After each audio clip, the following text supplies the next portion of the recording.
जरूरत है, जबकि एक भारत है, आप एक भारत है, ये भारत ही रहने दो। सुनिए सर, आपने लव जिहाद का सारा मैटर इसके डिबेट के अंदर किया ना सर। सर पूरी बात करी ना, आप बात सुनिए ना। ये बताइए देश जो है किससे चलेगा सर? ये हिंदू मुस्लिम भाईचारा से चलता है सर।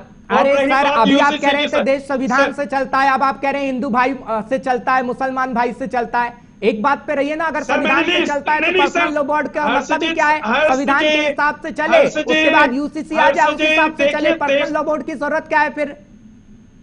सर ये देश तो है ना, संविधान से चलेगा। मैंने भाईचारा कहा सर, भाईचारा। आप मेरी बात सुनिए, आप है ना बात को अगर दूसरी तरफ एंगल से लेके जाएंगे तो वो एक अलग बात है। मैंने कहा मुल्क जो है संविधान से चलेगा, और ये जो भाईचारा, हम हिंदू मुस्लिम भाईचारा, उसके बारे में बात करें। और रही बात ये जो बार बार पर्सनल लॉ बोर्ड के पास, सर वो हमारा पर्सनल है, उससे उस पर्सनल उसमें मुस्लिम हितों के बारे में बात ऐसे तो सिख भी कहेगा तो कि भैया मेरा पर्सनल है, हिंदू भी कहेगा मेरा पर्सनल है, ईसाई भी कहेगा मेरा पर्सनल है। सबका अगर पर्सनल होगा तो संविधान को कौन मानेगा सर? मैं ये नहीं कहता कि पर्सनल के हिसाब से आपका कुछ हो नहीं रहा। संविधान को भारत के जो रहने वाले नागरिक है वो मानते हैं, हाजी नाजी मानता, जो नहीं मानता वो शिशिर जैसे लोग हैं जो नहीं मानते। दुनिया में कई ऐसे देश है ना, दुनिया में कई ऐसे देश है जहां पर यूसीसी है, वहां पर नहीं होता लागू। इंडोनेशिया उनमें से एक है सर। सूडान में चले जाइए, दुनिया के कई देश ऐसे हैं। सुनिए हर से जी, यूसीसी से सिर्फ और सिर्फ ये 2024 का जो चुनाव का एजेंडा है ना, सिर्फ ये है और कुछ नहीं यूसीसी का फायदा। चलिए ठीक है राकेश जी, मैं इसी सवाल को लेकर आपके पास आऊंगा, लेकिन मैं राजनेताओं को सुनवा देता हूं सर। अरशद मदनी साहब ने क्या कुछ कहा, राजनेता क्या यूसीसी पे कह रहे हैं, जल्दी से सुनवाता हूं, फिर इसी सवाल को लेकर राकेश जी आपके पास आ रहा हूं, सुनवाएगा क्या कुछ कहते हैं इस पर।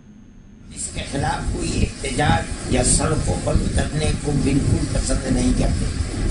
हम ये समझते हैं कि फिरकापरस्त लोगों की तरफ से ये एक मसला है जो सियासी मसला है, इसकी कोई वास्तविकता नहीं है।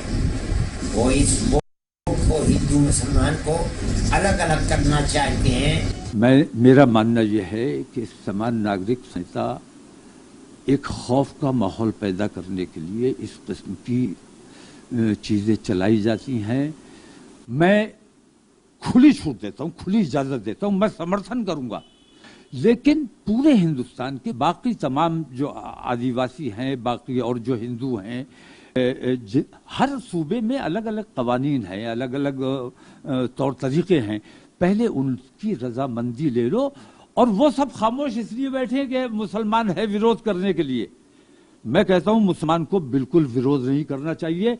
कॉमन सिविल कोड जिस दिन आएगा उस दिन इनका अंतिम संस्कार हो जाएगा। इनके पास कुछ कहने के लिए है नहीं, इसलिए अपोजिशन के पास और मुस्लिम धर्मगुरु ठेकेदार जो समाज के ठेकेदार बनते हैं, वो इस समाज का उत्थान नहीं होने देना चाहते हैं। किसी भी कंट्री की पॉपुलेशन अगर जब तक कंट्रोल नहीं रहेगी, छोटा परिवार सुखी परिवार, ये हमारे कॉन्सेप्ट कहा गया है, तो निश्चित रूप से अगर छोटा परिवार होगा सुखी होगा। 10 बच्चे पैदा होंगे, कोई चोरी करने जाएगा, कोई डकैती करने जाएगा, कोई जेब तराशी करने जाएगा, प्रॉपर एजुकेशन नहीं मिलेगी, घर की माली हालत ठीक नहीं सुधर सकती है। तो इसीलिए ये देश के और समाज के उत्थान के लिए यूनिफॉर्म सिविल कोड देश में आवश्यक है। ये कुछ लोग ऐसा नैरेटिव बनाकर। राकेश जी, मैं आप ही के पास आ रहा हूं। आपने सुना कैसे बीजेपी के सांसद कह रहे हैं कि भैया अगर 10 बच्चे पैदा होंगे तो चोरी चकैती करेंगे, अगर 1-2 बच्चा पैदा होगा तो वो एजुकेटेड होगा तो समाज के लिए बहुत कुछ अच्छा करेगा, इसलिए यूसीसी लाना जरूरी है।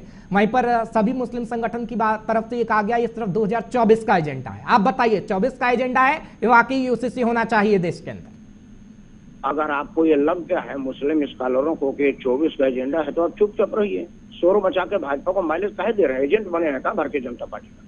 अगर आपको लग गया है, अगर आप शोर नहीं मचाएंगे तो एजेंडा कामयाब नहीं होगा। आप उसके एजेंडा को कामयाब कर रहे हैं, एजेंटी का काम कर रहे हैं। जो मुसलमान ये कहता है कि ये 4-5 लोग भाजपा के एजेंट हैं जो मुस्लिम को भड़का करके भाजपा को माइलेज दे रहे हैं, मतलब सही हो रही है, पहली बात। दूसरी बात है कि तौफीक राजा तो राजनीतिक आदमी है, विस्फोटक बात बोलता है, मैं उसके बात का जवाब नहीं दे रहा। उसने एक बात कहा कि धर्म देश में बहुत सारे लोग आदिवासी हैं, फलाना है ढिमाका, उनके बाद तौर तरीके को बदलने की बात नहीं कही गई, वो गलत बोल रहा है, लोगों को भड़का रहा है। तौर तरीका, मैं पूजा कर रहा हूँ तो मेरे को सीआरपीसी बोलेगी कि मुझे पूजा ऐसे करना है कि ऐसे करना है। पूजा करने का मेरा तरीका है, आरती करना उसमें थोड़े बताया गया है। आपको इबादत करने, नमाज पढ़ने की बात थोड़ी बताई गई कि आप नमाज नहीं पढ़ सकते। उसमें कहा गया है